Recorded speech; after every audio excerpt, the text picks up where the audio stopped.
سعودی عرب کے علماء کرام کی فتویٰ کے لیے مستقل کمیٹی ایک فتویٰ میں یہ کہتی ہے کہ جب یہ بات ہمیں معلوم ہے کہ دودھ پینا یہ بچے کا حق ہے اور اس میں اس کا فائدہ ہے، اور یہ کہ اگر 2 سال سے پہلے دودھ چھڑایا جائے تو اسے نقصان پہنچ رہا ہو تو یہ جائز نہیں ہے۔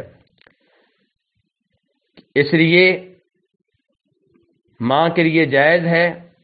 کہ وہ بچے کو دودھ پلائے،